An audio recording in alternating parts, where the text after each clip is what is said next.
On the early morning of Sunday, October 26, 1997, tragedy struck the Snow Hill community of Clinton, North Carolina, when the lifeless body of Deborah Gail Nunnery was discovered on Underwood Road. Although Deborah had her own residence in Quail Run Trailer Park in Roseboro, North Carolina, she would occasionally stay with her parents. The last known sighting of her was indeed at her parents' home earlier that Sunday morning.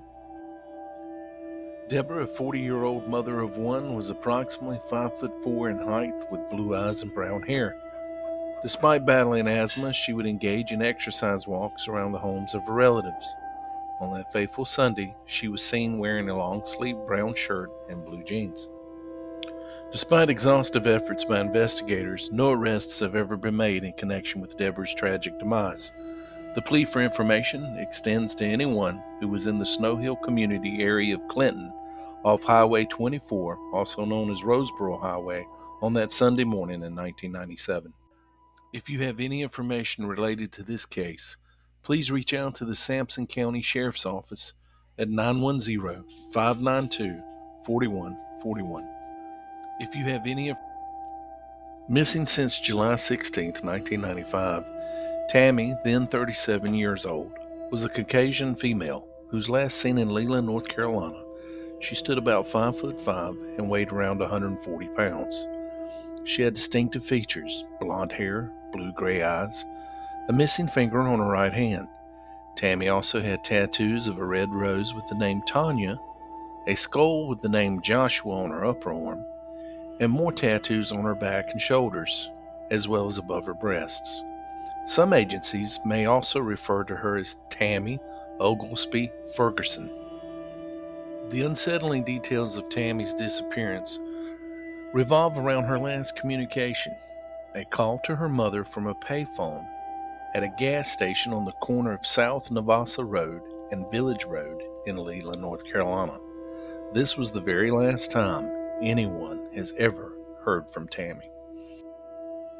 At that time, Tammy lived with her husband in Leland Mobile Home Park on Old Fayetteville Road, having recently moved from Alabama. Her husband worked in construction, while Tammy was employed as a maid at the Town and Country Motel in Belleville, North Carolina. During her final call to her mother, Tammy revealed her intentions to return to Alabama just as soon as she received her disability check. Strangely, she abandoned all her personal belongings, including an uncashed check, and left behind her only child. The circumstances surrounding her disappearance remain shrouded in mystery, and her case remains unsolved. On Monday, July 14, 2008, at approximately 2:30 a.m., Ray Anthony Suggs was in his yard with a female friend when they were approached by two unknown males with handguns who demanded money. Ray Suggs was shot and killed by one of the male suspects.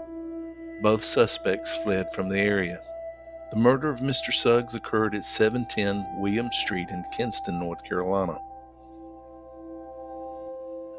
The following is an artist's rendition of a possible suspect in the homicide of Ray Anthony Suggs. If you have any information about this case, please call the Kinston Department of Public Safety at 252-939-3160. Also, if you have any information about any case that's unsolved in North Carolina, please contact the North Carolina State Bureau of Investigation at 1-800-334-3000.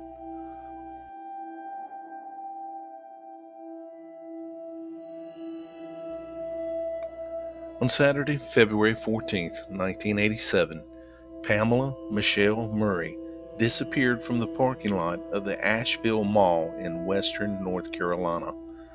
Her body was discovered later that same Valentine's Day on River Road, an isolated section located just past the Ashville Recreational Park.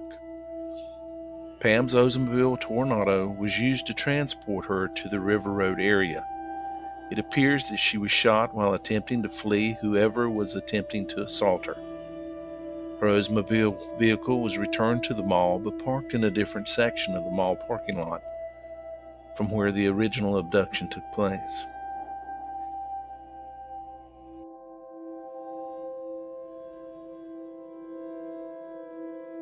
On February 28, 1996, Tommy Walters, a 50-year-old white male from Kinston, North Carolina, vanished without a trace. Suffering from depression and with a steel rod in one leg from a previous surgery, he left his home on Heritage Street, dressed in a plaid shirt, brown pants, and a brown coat.